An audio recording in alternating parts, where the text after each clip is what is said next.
Sometimes when you're driving down the road all by yourself, you begin to hear a voice that tells you need to look around, pay attention.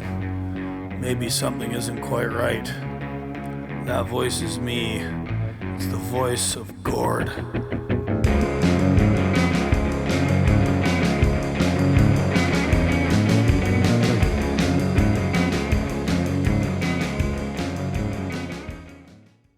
Hey, good morning, everybody.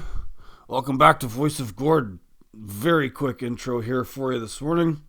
I've been sitting on this episode for a couple of months with my guest Cole Stevens of Stevens Trucking in Oklahoma, because Mr. Stevens is part of an advocacy group I've featured here before, American Truckers United, and you're going to hear about a lawsuit that he and his business and another trucking company in Oklahoma have launched against a number of defendants.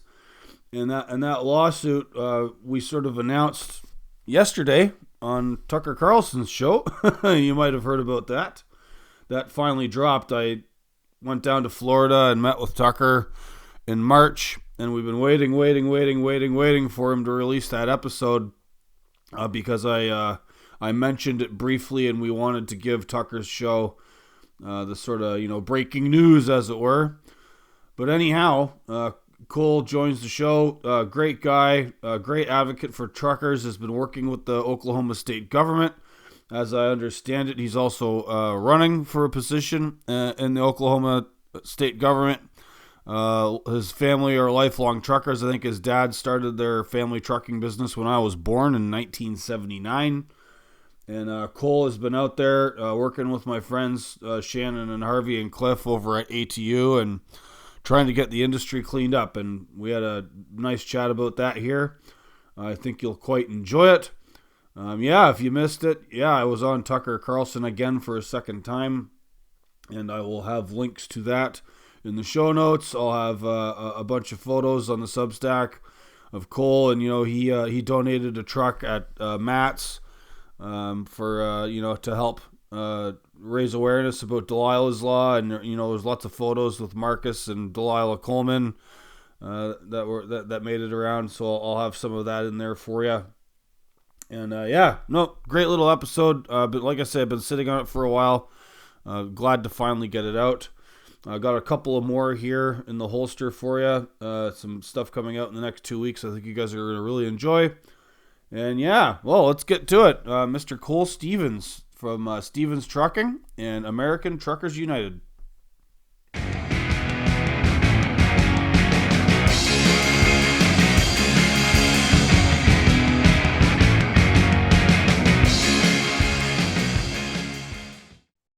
All right, good day, everybody. Welcome back to another fantastic episode of the Voice of Gord podcast. I'm Gord, and this is my voice. The other voice you're about to hear is a gentleman I've been hearing lots about through various colleagues, and he's been doing some work in the background here, trying to fix up the trucking industry, and wanted to bring him on the show today to tell you all about that work and some very particular court cases that are underway, and some other things that have been happening out in DC to try and fix things up. So please welcome to the show Mr. Cole Stevens of Stevens Trucking in Oklahoma. Thanks for having me, Gord. I really appreciate it, man. I'll just kick it off by saying it's quite the environment that we found ourselves in trucking. It's been building up for years. I'm very, very fortunate, as you said, from Stevens Trucking. So I'm the youngest of three sons. My father, Kenny Stevens, started the business back in 1979 with a single one-ton pickup hotshot. So he ran oil tools in the Oklahoma oil patch, actually before, you were required to have a CDL. So his first run that he got out to Western Oklahoma, he had his commercial chauffeur's license driving a little bobtail one-ton pickup truck out to a rig, hot shot and oil tools that go down hole. So originally, he comes from a large family. He was a bricklayer by trade. had a couple bad winters, and it sold his bricklaying equipment. It was enough for a down payment on that truck, and he leased on to the guy that was kind of like the biggest oil field hotshotter in Oklahoma back in the late 70s. And kind of the rest is history. We went through the late 90s and the oil bust, that happened in, I believe it was 1970 or 1997. Oil got down to like $8 a barrel. And, he likes to tell the story that he paid more in taxes on the fuel than he did for the actual fuel. I think it was like, 72 cents a gallon, and like 38 of it was tax. Pretty crazy stuff. And so when all that happened is when he diversified into the dry van truckload space to try to offset, so that, if the oil sector crashed, he would at least have the cheaper fuel that he could kind of cover his fixed cost. And that's when we started balancing out a flatbed versus dry van, fleet that we have today. So been doing it 46 years. Like I said, I'm the youngest of three sons. I've been in the business for 10 years. Played a little baseball in college and then jumped into the family business. Oldest brother, Chad, I think he's been there for 25 years, and my middle brother's been there for 15. And I got a sister-in-law, and my dad's sister-in-law is in the business. So collectively, in one company, we have 150 years worth of service, between the six core family members. And so, I kind of take a step back and reflect on the start of my career. I jumped in whenever the electronic logs were coming into play, right? So January 1st of 16 was my first official day, right? And it was okay. Trucking market wasn't crazy, but then, all the talk about, are they going to grandfather people in? What's going to happen with all the e-logs? And if you reflect back to 2017, I think it was May, we had two hurricanes that hit, and that really, kicked off this craziness of the end of 2017 with the e-log mandate. And then it led into a really good, freight cycle in 2018. And then I learned a lot in my career in the trucking bloodbath of 2019. And then, everything, really, if you reflect back to 2020, before we hit the actual COVID global pandemic and the world shutdown, everything was just starting to trend up kind of in February and in the first week in March. And then all of a sudden the world, completely shuts down for 45 to 60 days, right? That's quite the roller coaster you've been on since Oh you got man, into the family business. Gord, I've been on that roller coaster. I hope I'm not like driving the roller coaster or causing too much of it. But it's been quite the wild ride.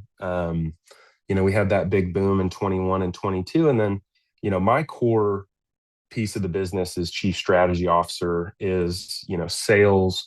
I do a lot of shadowing under my father, who's the CEO, forecasting, data analytics, emerging tech, right? So it's really my job to kind of help steer the ship and what's coming with building up the network and the freight that we're getting. And so I say all that because 23 hit, and we kind of foresaw that coming, right? Because again, what goes up must come down, and vice versa, right? um, we saw that incredible boom, so we were expecting it to come down. Well, then 2024 comes, and we're like, okay, back half of 24, it's going to come back because this will be the longest, downward pressure in a freight cycle that we've seen. And then all of 24 goes by, and it still doesn't come back. It just keeps getting worse. And then, you know, 2025 hits, and I don't know, I'm stubborn, Gord. I just was like, man, none of my data points are making sense on freight demand and cost, and how do our trucks cost this much? None of those costs are coming down, yet we're losing business. We can't compete with these people.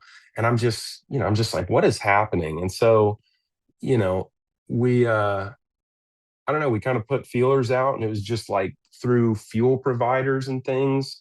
It's like, man, are your carriers hurting? And they're like, man, our American carriers are just dying. And then a guy proceeds to tell me that their Chicagoland fuel sales were up 300 to 400% year over year. And that right there in December of 2024 was kind of my light bulb moment of like, okay, we got a problem. Because again, the first 8.5 years of my career, Chicago was always the honey hole. Like if you could find freight going into Chicago, right, like you're going to get good long paying miles coming out of Chicago. But I mean, it's been cut in half. Typically you take a little undercost going in, get some gravy coming out. Um, and it was just defying everything that I'd ever known in my career. And I'm like, man, in this high cost area like Chicago, how are they competing with drivers, right? Like Oklahoma, where I'm from, and then too, that's what led that discussion is what led to me coming across American Truckers United and Shannon Everett and Harvey Beach, which are just absolute warriors in the space. And um, we take an annual spring break trip every year. And last year, so a year ago, almost to the day, um, I saw that terrible wreck on I-35 in Austin, Texas, right? And when that guy got out of his truck and really couldn't comprehend the word dead that other truck driver was telling him, I just was like, wow, like what Shannon and Harvey are talking about is like absolutely right. And I think that this goes deeper.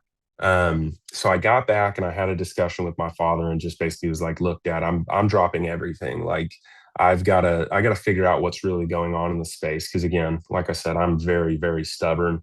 And I was like, something's inherently wrong. Like none of the data is pointing toward this on demand, right? Like we shouldn't be seeing this price pressure. And I'm talking like, costs are $2.50 with drop trailers. And now ATRI shows one truck, one trailer is 226 a mile, right? We're barely able to book stuff for $1.65, right? Like loaded in the dry van space. And I mean, just like uh, Gord getting our throat slit on the spot market. I mean, bad for 3 years in a row, right? This is not some like, oh, it was bad for a couple months. I mean, we're 3 years into just a bloodletting. And I called my state legislator, and that's actually who made the introduction to Shannon. And that's whenever we ran the Safe and Secure Roads Act here in Oklahoma, which was SB 20. Was that Ms. Sacchieri? Yep, that was Kendall Sacchieri. So she's an absolute warrior. Her husband's one of my really close friends, and I didn't know where to turn. I mean, literally, I went and shed tears in her office because I was like, Kendall, I don't know what's going on. Just like it's destroying the entire industry. So I went across the street from our terminal to a travel stop and started doing my own little interviews. And first of all, just asked the people there, hey, how many people actually like do you think speak English? And they were like, 20%. And I said, so you mean 20% don't speak English? And they said, no, 20% do speak English that come through here over the road. And I just was like, oh my God, right? And then so I started going and interviewing drivers, just making small talk. Hey, who do you drive for? Which rig's yours, right? I mean, I'll talk to a brick wall, Gord. And that's whenever I realized, Houston, we've got a major, major problem, right? And so I'm very, very fortunate. Um, U.S. Senator Markwayne Mullin, we've known him. He's from Oklahoma. He's an absolute fighter and warrior. I approached him in late April about kind of my findings, and then like within a week, he's just an absolute beast. He went straight to Trump and got an executive order done on English language proficiency. And there were some other people too on the other side hitting people in Vance's camp. But that's really where you started to see the turn was late April. I think it was April 28th when that came out. Um, and we were just prodding like, hey, this is crazy. Like, how can we have Yeah. people driving like 80,000 pound rigs and like the strenuous, hiring cycle and what we have to do to get qualified drivers? And these people literally can't speak English. Like, what's going on? Right. So it really started with that English language proficiency, that ELP. Um, and all the work that Shannon and Harvey had done in the previous year, because really American Truckers, I think, started in May of 24. So they had about a year's heads up on me. So I was able to take that baton and a lot of my connections in the state of Oklahoma, be able to pass that baton on to them. And we were just so blessed to see God moving through this process and opening doors, Gord, that like I never could have imagined, but like in the middle of what felt like an absolute hurricane, just chaos storm. And so then we got the Safe and Secure Roads Act done. The last 2 days we're in session here in Oklahoma. And then really everything started to bust loose with that U-turn Florida crash in August, right? Yeah, that's when Um, it eh, really went crazy. So, yep, I don't know if you know, but like listeners mostly do. I've been in the trucking business. Well, you mentioned your dad started his hot shot lease 1979. That's when I was mm, born. And my dad was a trucker, uncles, grandpa, been in the business my whole life. And yeah, I started people in Canada, started noticing things a long time ago, but it was small. And then it progressively got more and more and more. And then we had this Humboldt Broncos tragedy in 2018 where a yep, whole that's hockey right. team basically got smoked by one of these guys who Yep, blew an intersection and destroyed their bus. And it's just slowly been building up. So I start my podcast a couple of years back, and Shannon and Harvey reached out to me. They found my Substack and then came and found me on Twitter. And I'd already been writing about this, and now I'm meeting you, and it's gotten progressively like people you yeah, can't ignore it anymore. The that's right. numbers don't lie. Yep, We have critics who claim that like this is not, what's the matter with having, giving immigrants jobs in trucking? It's not a matter of giving them to immigrants. It's a matter of like almost a total takeover. yep, And this is not your grandpa's immigrants. These are people who are in and out. They're being cycled in and out of trucks. Sometimes they that's have no right. CDL. Sometimes they have no work visa. Yep, Well, they're illegals or refugees or whatever, or they got work authorizations from Biden or CDLs from whoever. And the point is not to move here. The point is to parasitize and remove value from our economy, yep, and just work these guys like dogs. And what's the return to the United States? Increased collisions, yep. increased cargo theft, increased freight fraud, That, increased hey, innocent that's motorists my being killed. Gord. That's my favorite argument. These guys are safer than us. I'm like, wait a minute. I didn't think that they existed because we had hit pieces written about all this. So how do all of a sudden you have all this crash data? I mean, I was just up in DC, and that was the opposing side's argument that there's only been 17 out of 4,000. I'm like, yeah, that we know of, right? Because again, just a few months ago, we were told that this wasn't a thing. Illegal aliens did not have CDLs until we called for that audit in the executive order. And then they came out and finally said 194,000. So, at a minimum, there's credibility behind that number from Secretary Duffy that there are hundreds of thousands. Again, we were, And that number only came from like what investigations into like six oh, or like seven six states. states. Yeah. Yeah. Yeah. Like six states that they know of. I mean, you've seen maybe Danielle posting lately about 80 in the last 80 days. Carriers spun up with no name given. Still. Gord, this morning at our terminal on I-40, we had two Canadian CDL holders pull into our employee parking lot and go rut up all the grass in a semi truck.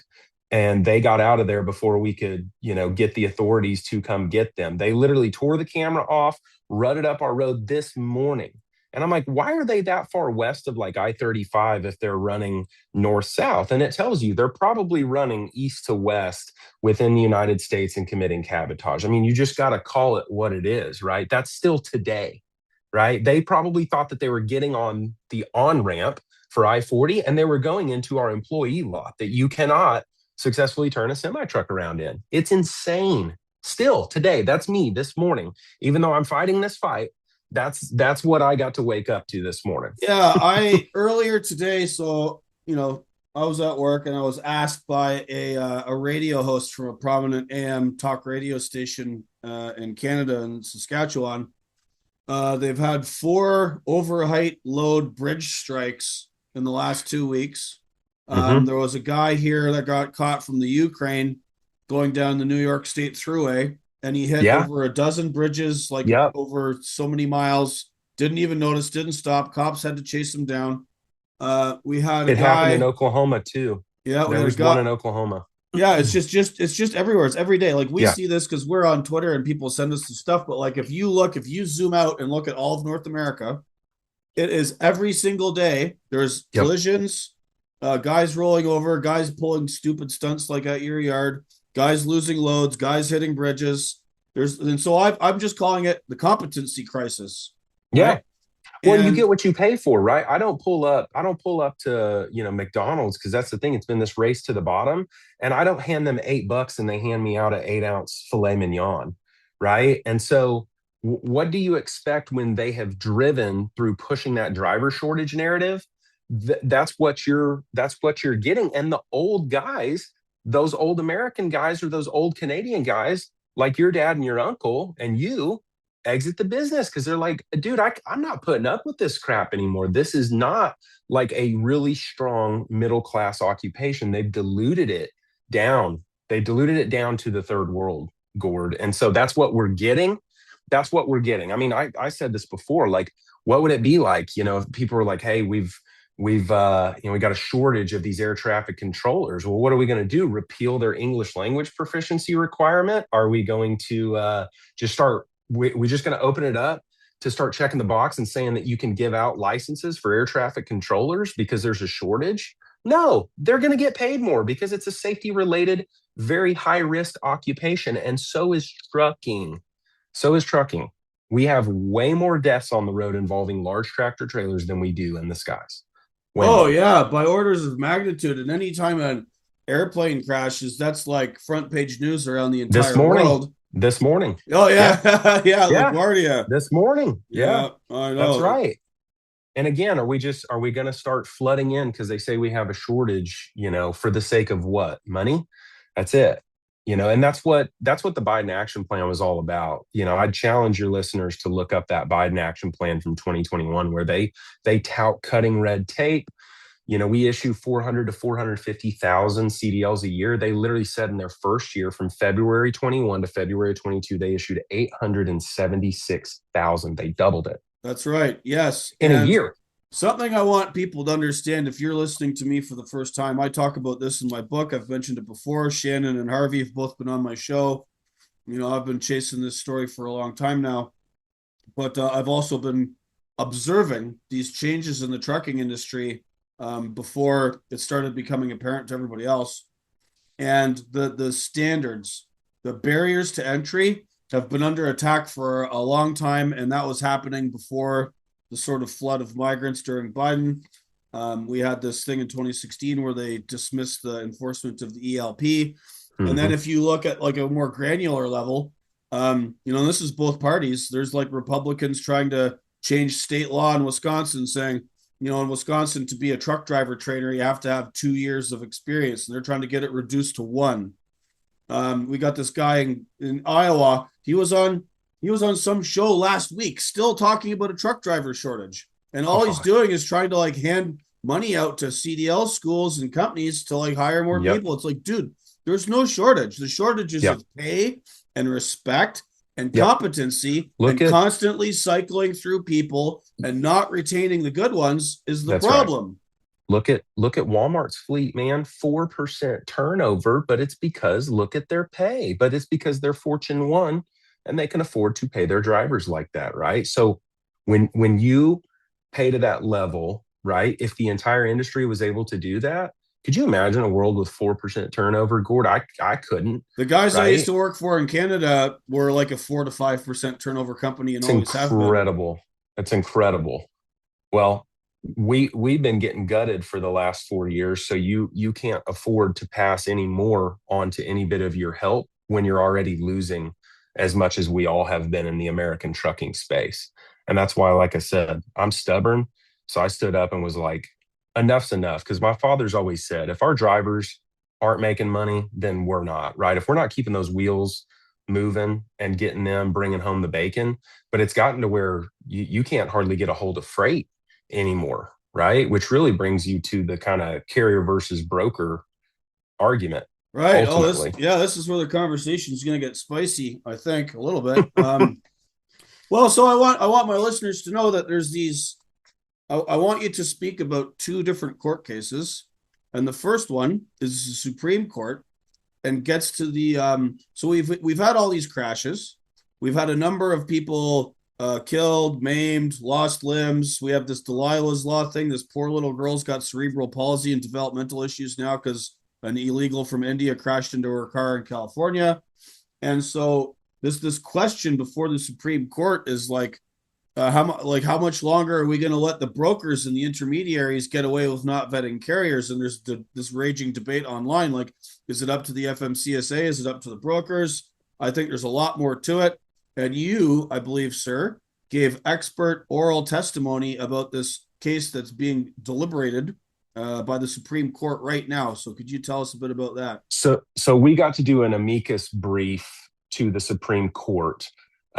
We were there for oral arguments. So we got to listen into the attorneys give oral arguments, but we got to give what's called an amicus brief, which I believe Supreme Court justices both read those, but then they can be entered in. I'm not a full blown attorney or wouldn't pretend to be, but American Truckers United as an organization got to write an amicus brief on behalf of the plaintiff, Sean Montgomery, who was injured. I believe he lost a leg in Montgomery v. Caribe Transport, which also involves, the largest brokerage in North America. That is the broker that actually hired Caribe Transport, right? So it's C.H. Robinson, yeah? Yep, correct. And,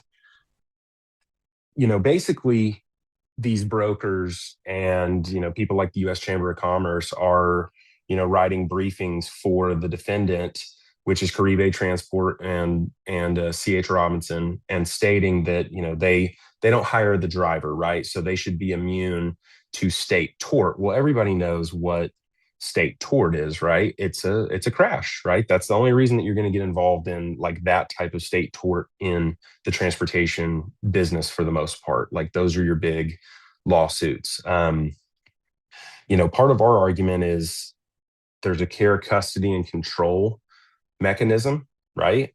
I mean, like the tracking and tracing that they're putting on our drivers today, these power only programs with, again, I've read through statute. I'm not going to sit here and pretend to be an attorney, Gord, but motor vehicle by definition in statute is a trailer. So if you're taking, especially these power only programs that a lot of these big brokers have spun up, you're taking care, custody, and control of freight, cargo onto an asset that you own or lease. Are you acting as a broker anymore? Or are you really just acting as a carrier and you're actually fraudulently representing yourself both to the FMCSA and to the general motoring public? I'll leave that argument possibly for later.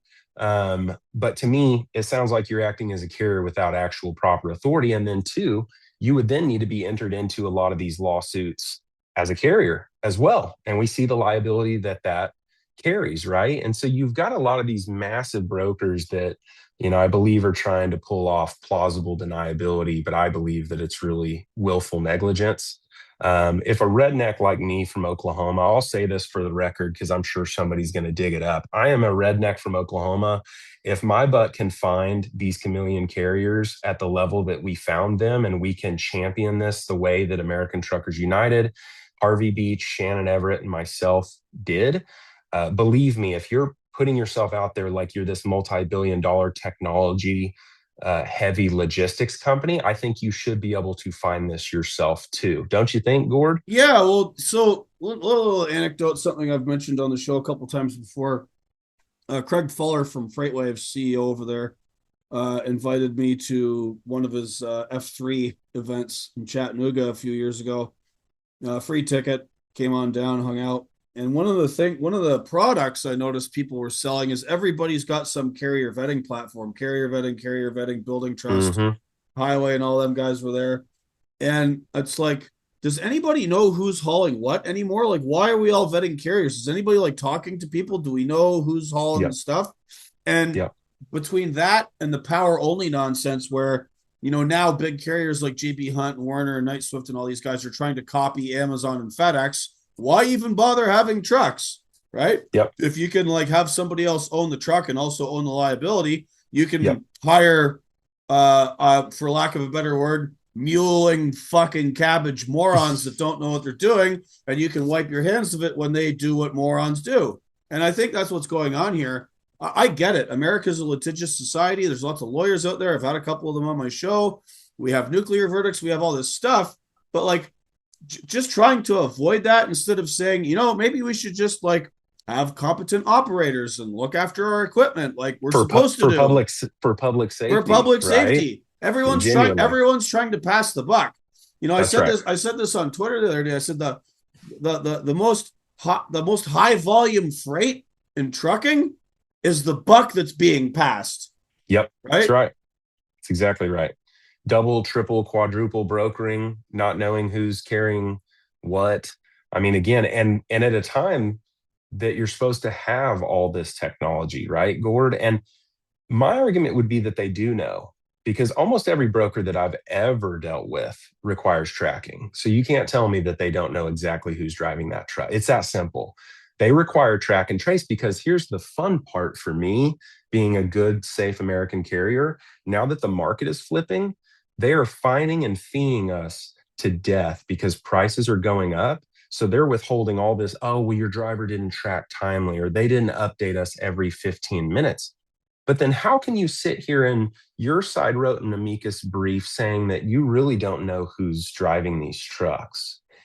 It just seems disingenuous. And let's just call it what it is. I think they're lying. Yeah, they're talking out of Because both sides of their mouth. yeah, because I see it. Oh, dude, we have both. We've had a freight brokerage and we have a large asset company. Like I see both sides. So I'm sorry. Maybe I'm the bad guy for exposing it, but my God, I see what they put our drivers through, right? With all the tracking and traces. So how can you sit here and say, well, we have no idea who's Well, driving that truck? the tracking and tracing stuff and the brokers being a pain in the ass to people is part and parcel of the sort of like, you know, move towards surveillance. And you mentioned earlier that, you know, older guys like my dad or me or my uncles or your family, like, I'm not putting up with that shit. Like, I'm very upfront about that. Like, if I'm never driving a truck with an ELD in it again.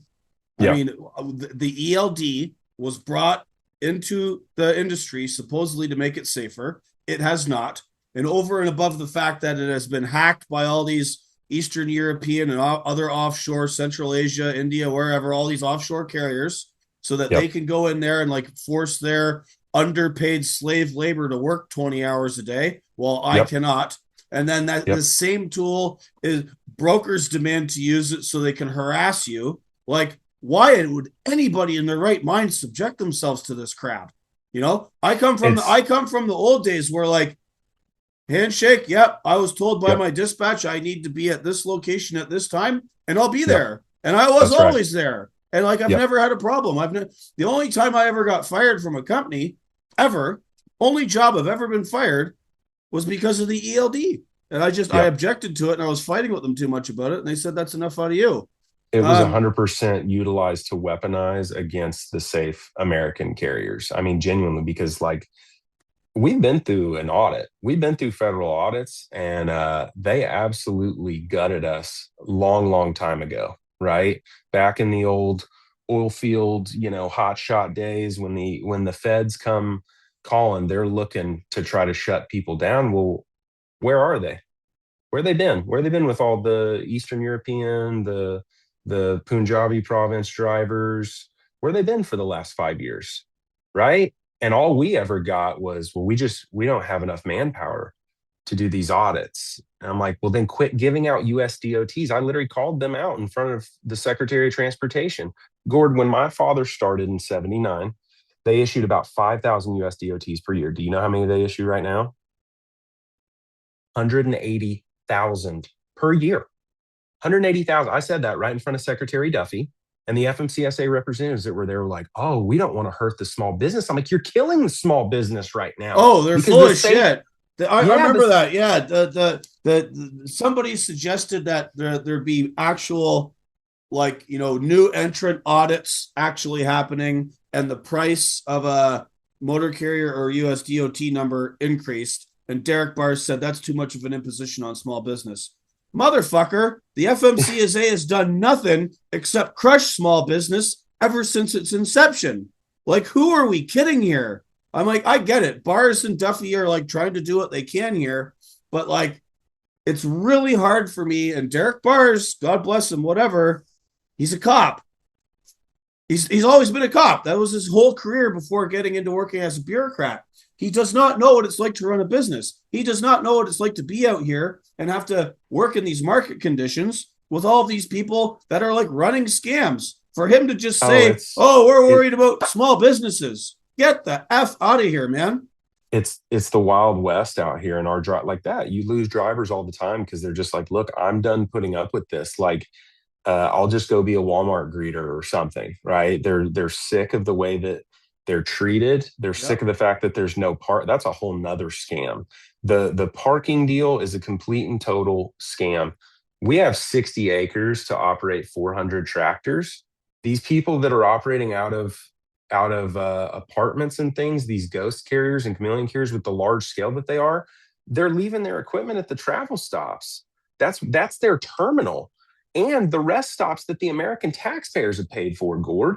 And so our idea is that we're going to throw another $275 million at truck parking, and our associations are going to be like, yay, woohoo, we just gave out more hard-earned American taxpayer dollars To so that subsidize foreign foreign, parasites. yes, Yeah. exactly, so that these foreign operatives can continue to operate and take advantage of both the American trucking companies, the drivers, and the American taxpayer. This I mean, is it's happening. I crazy. want to share something for the listeners and for you. So I'm originally from Canada. Hmm. I lived and worked in Australia and New Zealand, and I pay attention to all the trucking media across all four of those countries, right? Just to sort of help me see what's going on in other places besides where I live now, and to see these worldwide trends. And they are worldwide trends. So we have the same parking problem in Canada, right? So there's this municipality in Ontario called Caledon, which is sort of north and west of Toronto and Hmm. directly north of Brampton. And everybody knows what Brampton means. So they have what they call these illegal trucking yards. So these guys are like buying or renting property to park all their trucks and trailers in places that are zoned agriculture or zoned residential.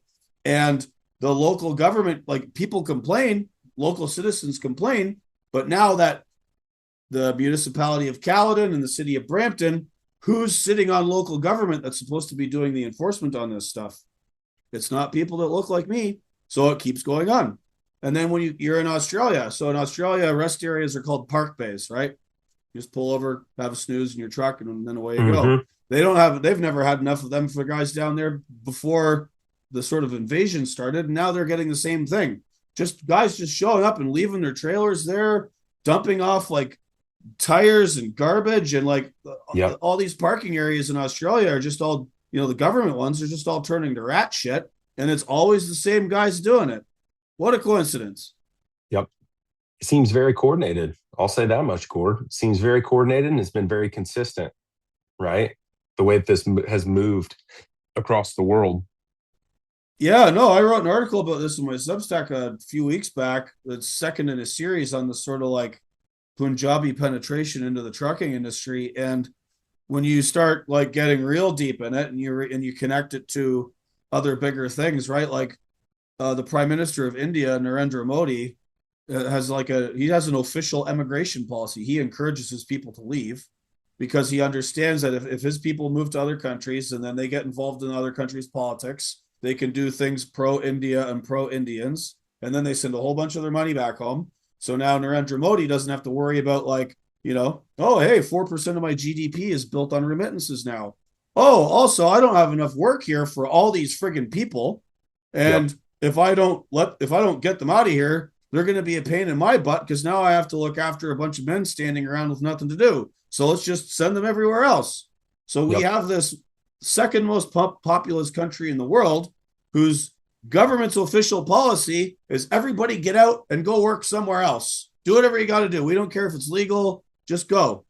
And the rest of us are having to deal with that. And our governments are not doing anything to fight it because that might be our word. Yep. Well, and we're seeing it with everybody, Gord. I mean, we've seen these factions, right? The Somalians in Minnesota, the Eastern European, Central Asian, and the Upper Midwest, specifically like Chicago and places, Cuban Haitian population down in Florida, where it's very pointed, and it seems like they've built out these entire ecosystems to pull this off. And again, uh, I own a trucking company. I don't hire these guys. So how was I able to figure this out? Why weren't the brokers that are supposed to be the middlemen that talk to these carriers? Because they just want to pass the buck. Oh, it's just on the carrier. Well, you do talk to these people, right? Because you're tracking and tracing them like crazy, like as if they're your capacity because you say it's your freight and you own it. Again, care, custody, and control. So how did you not know this? Again, it just seems very, I'll call it Biden-esque, which is plausible deniability is always their policy. And I don't deal well with plausible deniability when it ends up in injury to somebody, little girl like Delilah Coleman, or these American families that are getting, blown up on our highways and then getting stiffed because these chameleon carriers also commit mass insurance fraud too. I mean, if there's a way for you to cheat the system, these bad actors are doing it, Well, Gord. that's how they're able to run for $1.65 a mile and stay in business.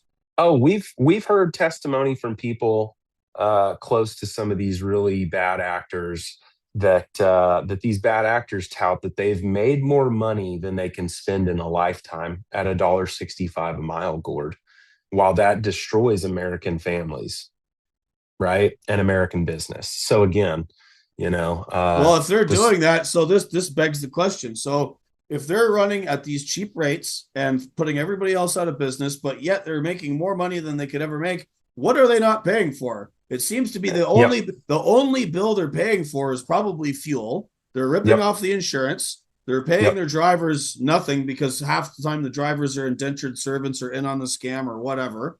yep, Maybe they're not making truck payments. They're certainly not doing maintenance because, as our yep, friend Danielle and Justin and Garrett with Search Carriers, you can look every time it's one of these guys with an English language proficiency violation. That same carrier's vehicle maintenance out of service numbers are through the roof. They're not yep, spending any money on maintenance of their equipment, which makes yep, them even more of a risk out on the highway. yep. And again, these people are not getting direct shipper contracts. Typically, you're not seeing them get direct shipper. They're only working through the brokers. So it's very intentional with how they're going about it. They can't go to a major Fortune 500 company, with a driver force like they have. Or an And equipment out of service rate. yeah, yeah, that's right. And go secure all this type of stuff. So they're committing insurance fraud.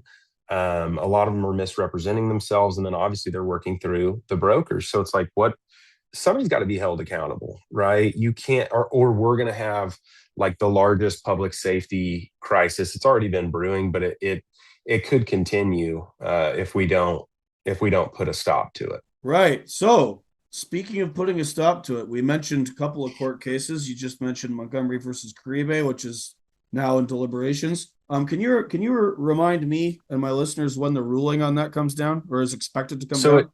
it should be in June. So I think that believe the way it works, I don't know if they wait 90 days or if they have to do it within 90 days, but everybody's projecting like kind of first week in June is whenever they'll have an official ruling. More than likely, what we were told, I never knew this until we started working on some of this stuff, but it's probably already decided, right?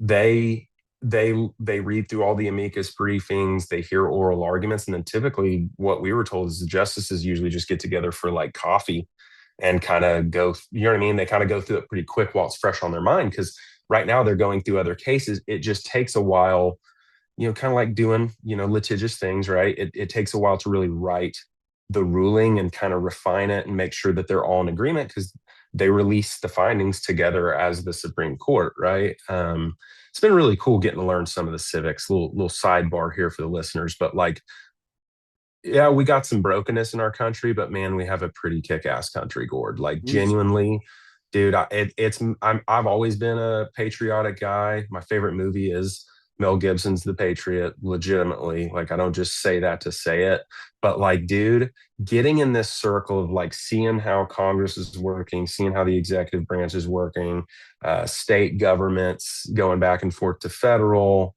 right? The Supreme Court. I mean, dude, it is like it's not a perfect system, but it's a really good Well, system. I I mean, think it's I think right now we're seeing a lot of response to this because the public is getting fed up with all of the collisions and death and destruction and that's right. mayhem, right? Hmm. So, all right. So, just for the benefit of my listeners, Yeah. uh, which what are the two ways this ruling can go technically, and then what are the consequences one way or the other? Yeah, I mean, right now a lot of brokerages have been um,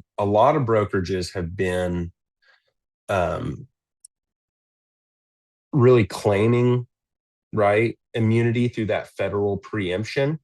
Um, I believe that if they get, full immunity from state tort, which is crazy. I mean, just like thinking of all other industries, we've never seen another industry ever just be basically completely immune, not that I can recall from, state tort. But I believe that we would have the largest public safety crisis on our hands if now they know that they have a Supreme Court ruling to take in. Because again, families like Delilah Coleman and her father, Marcus, I mean, like they would get nothing because these bad acting carriers are already committing the insurance fraud, right? On the back end. And so if you can't collect from the people that did hire these bad actors, especially again, that's part of the argument, Gord, is okay, are you hiring the individual driver? No. But in modern times, man, this is not where we didn't have the internet because they're hanging their hat on federal preemption that was literally like pre-internet, like 94 or something. Like, yeah, you didn't have access to nearly as much stuff as we do now.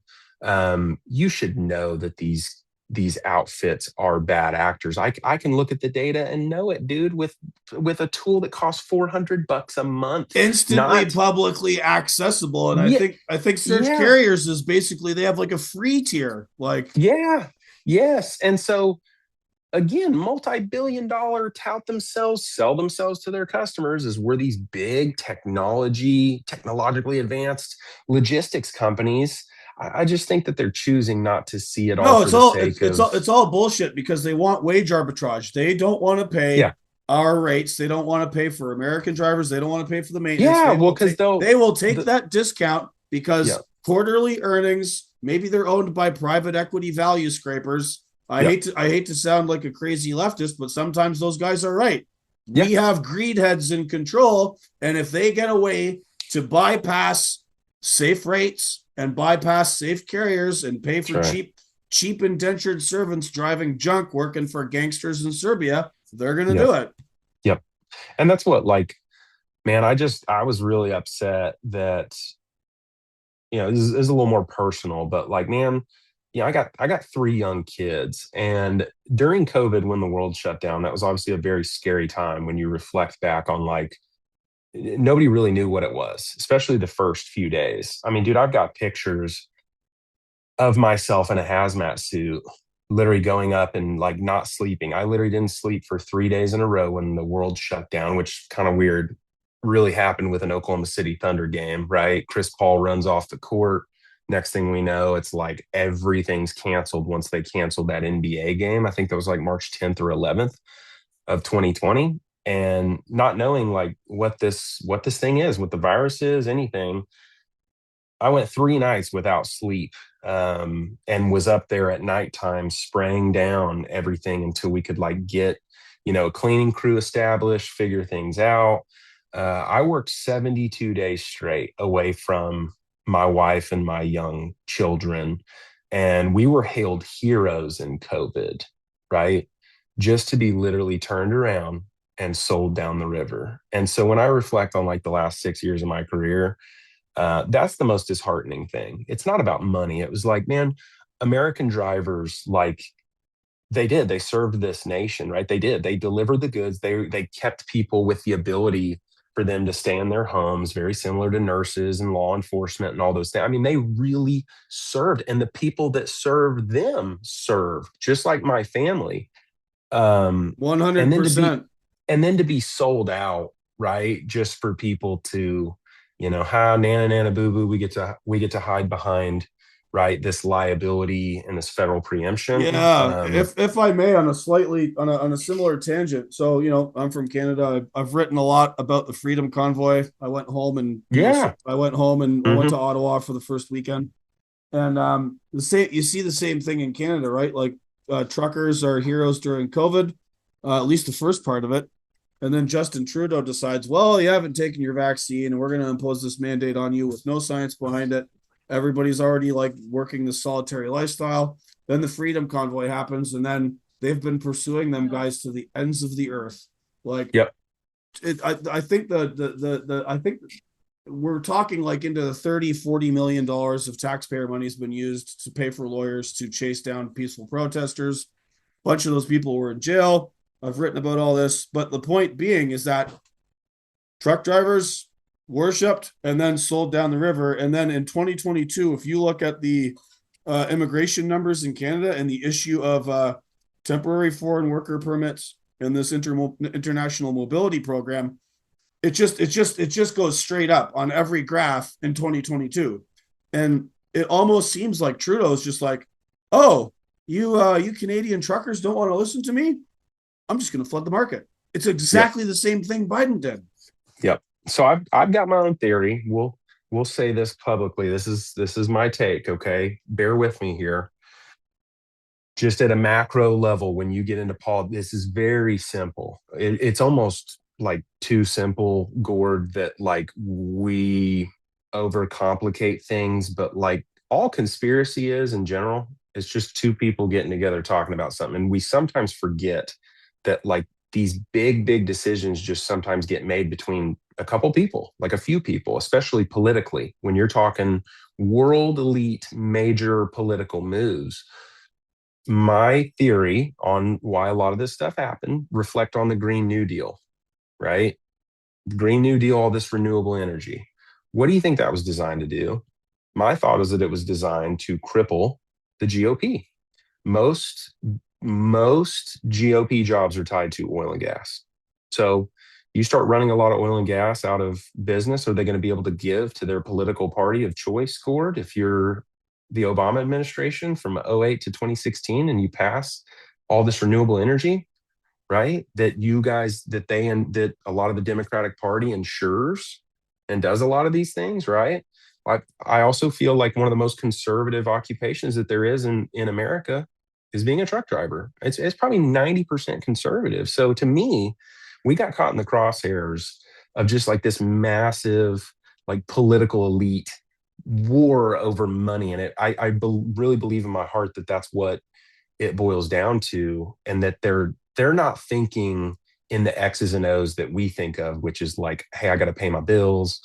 I got to make sure that my employees are taken care of. Because if you're part of the government, the money just shows up. And if the money doesn't show up, you can go after the people, right? Yeah, there's a similar dynamic at play in Canada with like the Eastern elite, Toronto, Ottawa, Montreal, or sometimes called the Laurentian elite, and then Okay. the other power center in Canada is Alberta, right?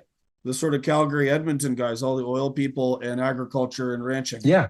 So the 51st state, dude. yeah, 51st. Bring them in, Gord. I don't know about Bring in that, Alberta, dude. but I think just Alberta. I think I think President Trump would have done better to engage in a regime change operation in Ottawa. But anyway, that's another conversation. But you see the same thing, though, right? Like Trudeau, one of the reasons that, well, I mean, look what's going on in Iran right now. The big geopolitical thing is the Straits of Hormuz and shipping out 20% of the world's oil production out of there, right? Which is Hmm. right next door to Iran. We wouldn't have to worry about that if we had more oil development in Alberta, right? Yep. We wouldn't have to Yep. worry about any of that right now. And what did Justin Trudeau do for the 10 years he was in power? Got in the way of Alberta developing their own That's resources. right. That's exactly right. Part of that is to keep that other opposing power center in check. Correct. It's not Correct. necessarily about punishing people. It's just like we don't want them to replace us, or we That's don't right. want them to have the ring of power. That's right. And that's exactly what I think we were caught up in, really basically since Bush. I mean, Obama to Trump to Biden back to Trump. I think we've seen this pendulum swing.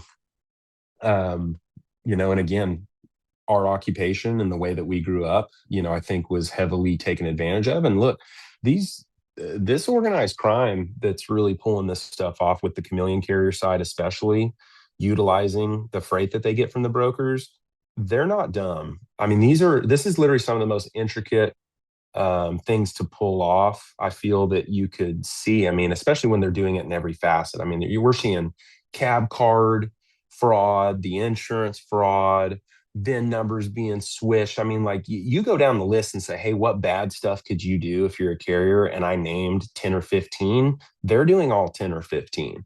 Like you said, they're not paying bills. They're not doing a lot of these things. And what really makes me sad, though, Gord, is there's a lot of this forced labor happening. If they can't speak English, man, that's where you feel really bad for them being locked in a 10 by 10 cell and being forced to drive 20 hours a day. Um, what makes you think that they really understand what's going on, right? And that's something that early on I think a lot of people mistook us for. You get called the R word, right? And you're like, man, I'm not. Like a lot of these are Eastern European and Central Asian, man. They do look a lot more like me, right? Um, it's just wrong that these massive organizations are getting to extract all this liquidity, and at the same time, it's completely destroying, our supply chain. And it's a Yeah, public there's safety there's an ex hazard. there's an exploitation thing going on here, and I mentioned this on Tucker. And this episode is dropping after my interview with Mr. Carlson's come out. Yep. And one of the things I said to him, and I've mentioned to a few other people, is like I write about this professionally. I've written for a number of magazines.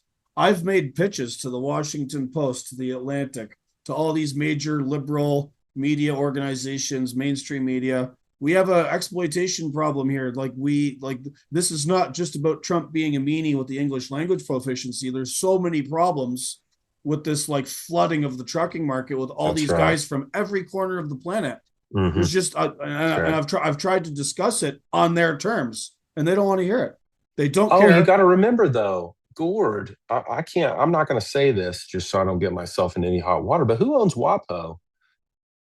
Super, Yeah, super weird. Somebody who heavily benefits from very cheap labor to move our goods, yeah, who that's happens to true. be at the top of almost every single inspection report for these bad actors, which is very bizarre, Yeah, Gord, no, and how I've that said this. So, happens. like, the Wall Street Journal and CBS have both done their own investigations into these really terribly operated, poor safety record carriers that work for Amazon, and it went nowhere. Like, I'm not like so people come at me and say, "Oh, you're making this stuff up." I'm like, no. Every time I write something, I cite mainstream journalists who've already looked into the same things we're complaining about, but Yep. like, it doesn't go anywhere. And I think so. We should bring this back to um, the other lawsuit you're involved in, which I announced on Tucker's show. Hopefully, you didn't edit it Yep. out. I don't know. He hasn't dropped it yet. So as we're recording this, I'm trying to make sure that this is ready to go to come out Yep. right after his.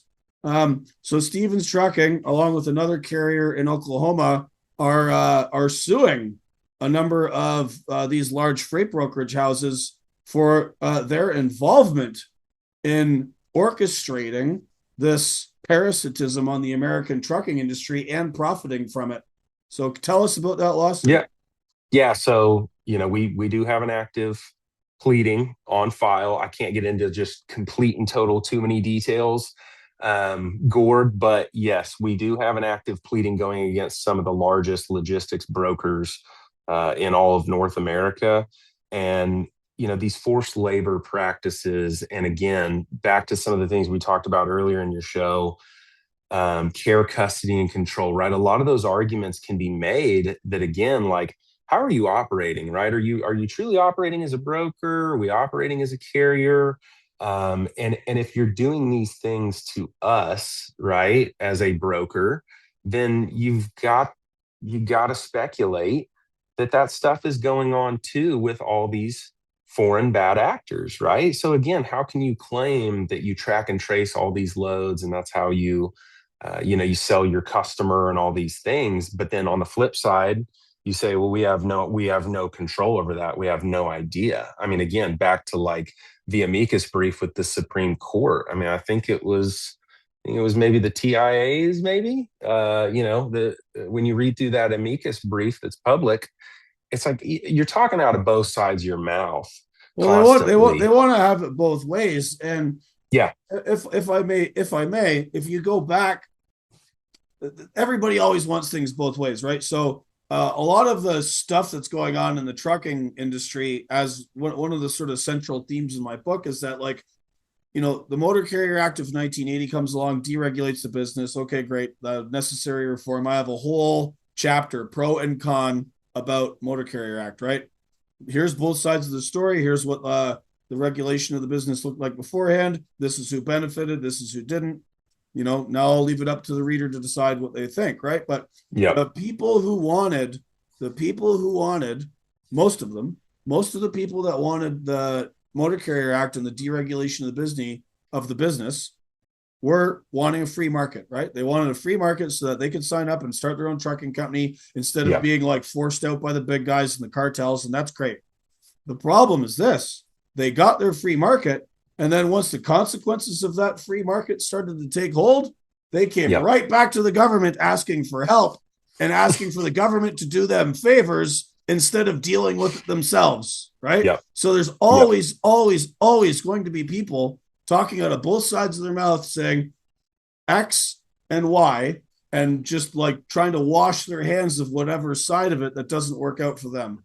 I just don't understand how you can have an association though that pushes driver shortage for 20 years, but all of a sudden brokerages like 20 there's since not it, 1987. well, so if you've got just think baseline economic analyst, Gord, driver shortage, there's not enough drivers. How do these monster brokerages grow and double over the last 6 years since COVID? If we're short on drivers, how does that happen? Like just flat, it's that simple, right? When you're talking about tens of billions of dollars each, nobody how do you? nobody wants to ask those very simple questions. I It's like the mean, most simple, dude. I am not, freaking Albert Einstein over here, Gord. But my God, when you look at just the numbers and what was being pushed, I don't know how you couldn't come to some other, conclusion that these parties were more than likely acting in some form of tandem. So I'll leave you with this on the suit because again, I don't want to talk too many details. There's a ton in there, and it's public, right? So people can go. They want to search it, go find it, right? You know our company name, go figure that out. The other company that's a plaintiff, we're like the Hatfields and McCoys. So if we're both saying the exact same thing, I think people can read between the lines that that there's probably some major problems in the space because we have gone toe to toe for 30 years in the same small market, and done absolute battle and war. And I think that as the fact that we're both on as plaintiffs and are saying the exact same thing, I just challenge your listeners to go dig through it themselves because that to me speaks volumes as to the case that our legal team has built. They're very thorough, but again, it's crippled livelihoods, Gord. and crippled bodies too. Oh my, yeah. It's so okay. Here's a question: is there a 2023 or 2024 large truck accident? The last one I can find on the website is 2022. They used to every consecutive year. The previous year would come out in about April over like large crash and fatality. Why are those not published? I I'm not seeing them. I've noticed that too. The FMCSA's Uh, database on that is way, way out oh, of date. but yeah, but they claim that there was four. I mean, literally, the opposing side was just giving congressional testimony 2 weeks ago on the Hill, citing that there was 4,000, fatalities last year and only 17. I would love for them to hammer down on that because I haven't seen that data. The last data I have is from 2022. It Well, ain't published. I It know ain't published on their site. this is okay. I imagine I'm going to have possibly critics or people who disagree with me are going to listen to this podcast, and uh, one of the things I come across a lot is from people saying, "Where's the data? Where's the data? Where's the data?" Well, if the government is either not publishing it or with the MCMIS stuff about CDLs, they wipe it, and Shannon's got all the evidence about that. Yeah. So they're either Yeah. not publishing it, wiping what they do have, or Yep. a lot of states don't collect pertinent factors, right? So, like, if a crash investigation doesn't involve a fatality, if there's not like a certain threshold reached, they don't figure out the visa status of the driver, what CDL school they went to. There's a whole lot of crashes Yep. and incidents which are not fatal but still serious from which we don't get any pertinent data, and That's right. you have to infer it from the names of the drivers and the names of the companies, and you have to go look it up yourself on tools like search carriers or whatever other one you want to use, and Yep. you have to do this yourself, and then like infer this, because the people who are supposed to be filling out the spreadsheets and giving us the official data are dragging their feet, not doing it or scrubbing it. Yep. What are they trying I, to hide? dude, I look, I can't say beyond a shadow of a doubt, but we're a couple weeks away from April here. And I would be expecting 2025's actual full blown report to be coming out just based on the first 7 years of my career. But I haven't seen the last three.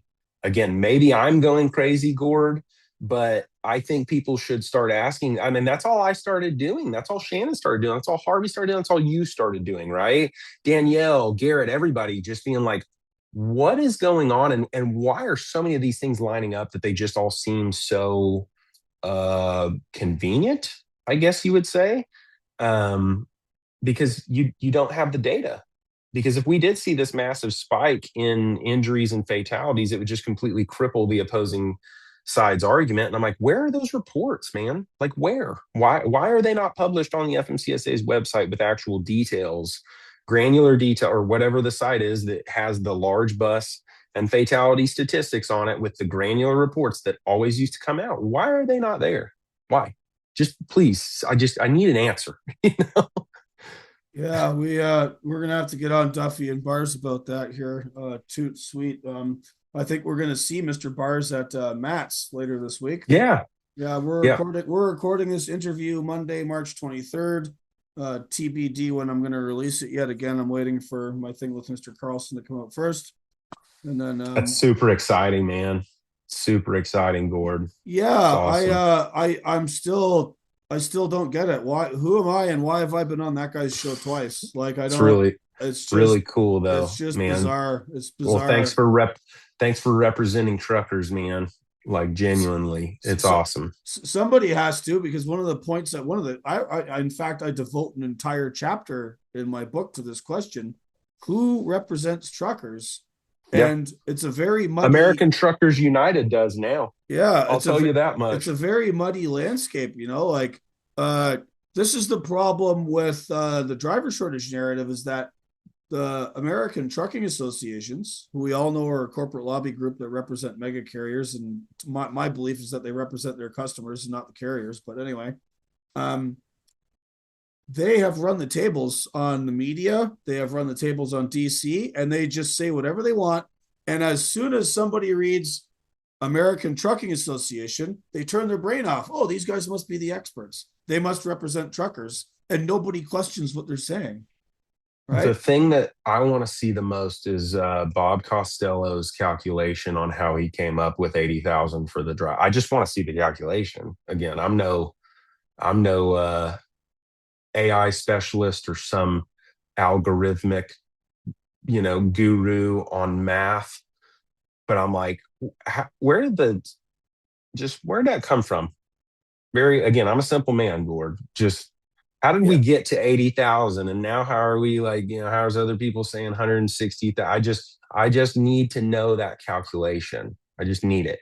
So in my book, I go back through the history of the ATA and their massaging of this narrative. And it first comes out in 1987.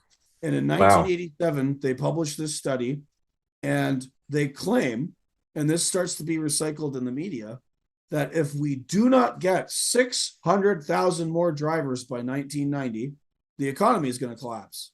There wasn't just 80,000. They were saying Yeah. 600,000 coming out of the gate Wow. with this nonsense.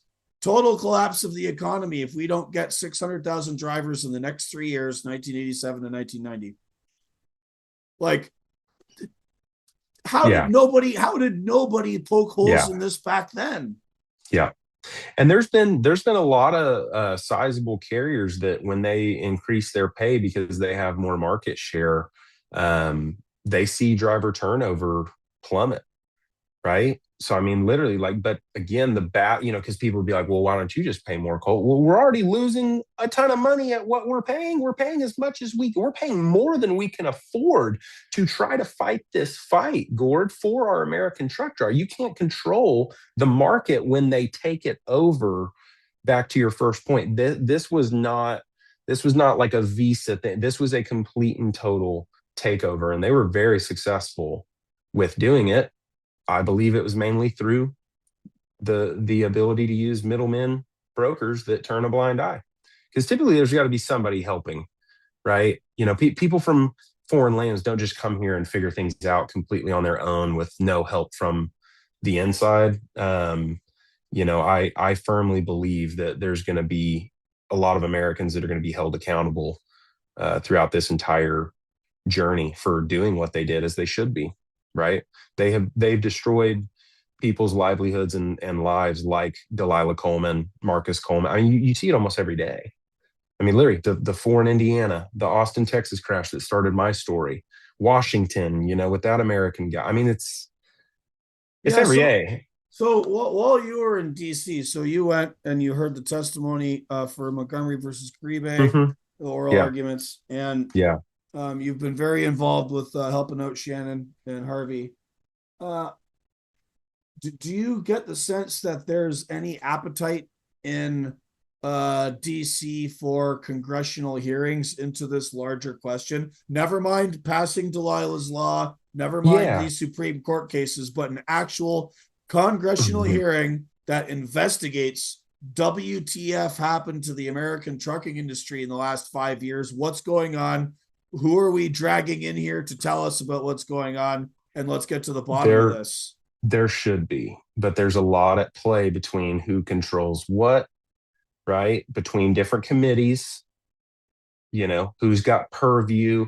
Those things take months to play. I believe in my heart that there is an appetite, but that appetite's also got to continue with the push from all of us to keep screaming that this problem isn't solved. Back to my experience this morning, Gord, this morning at my terminal, like literally driving through the employee lot, not supposed to happen.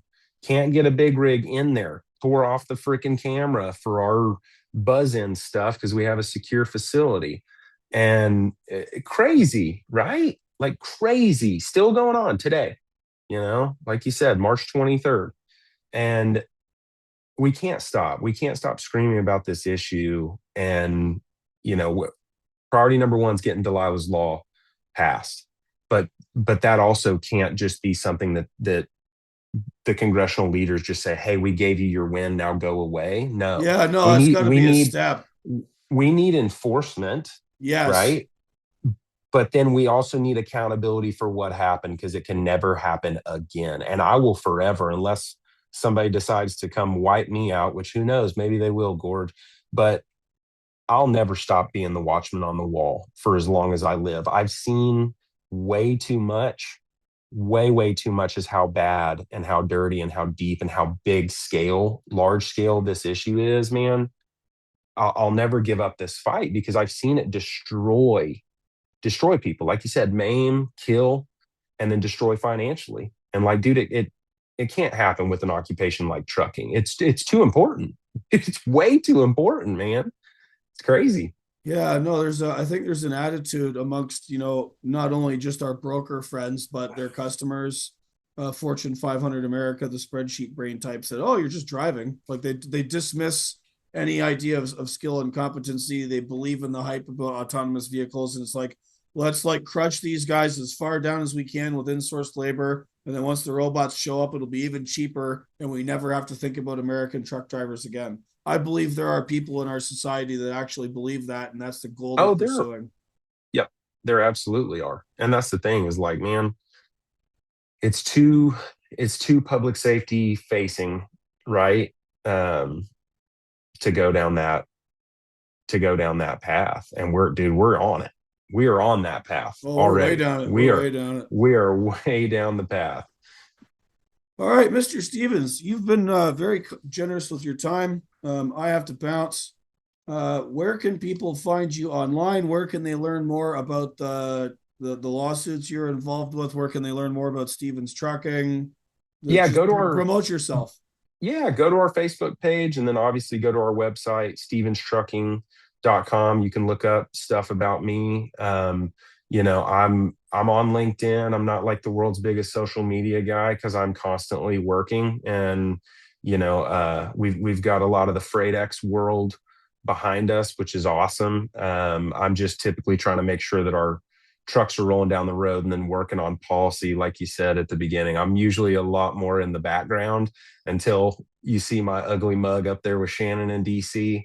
I'm usually just working on the keyboard, doing those types of things. I don't promote myself very well, but we have such a wonderful family and such a wonderful company. So go check us out at stevenstrucking.com and go to our Facebook page and see what our drivers, say about us. We really do try to put our money where our mouth is and just take care of our drivers, man. We're fighting this fight, Gord. I'm not ever going to give it up, man.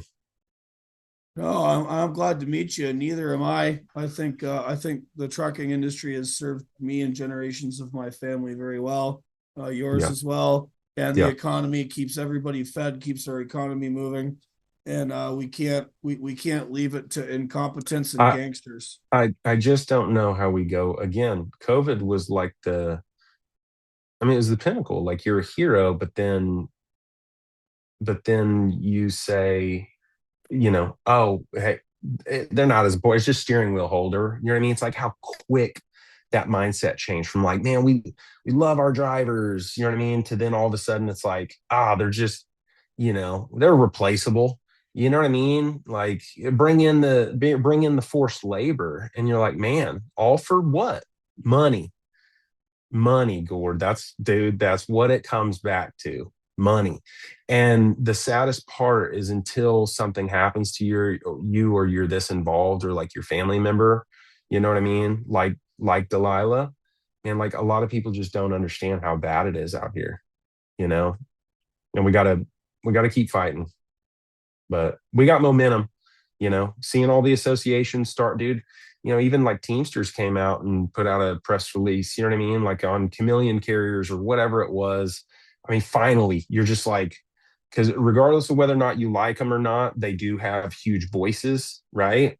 And so, like, just seeing everybody come together, man, is like super special. And I'm really pumped. I can't give full details, but this will release after Matt's, I'm sure. There are going to be some really cool stuff at Matt's that I hope your listeners will follow up and check out what all we work on with American Truckers United at Matt's. It's going to be really special, dude. Can't wait. I can't wait to see you guys in person here in a couple days. We got Oh, surprises, brother. all right. Okay, everybody. Thanks very much for listening and way of the road.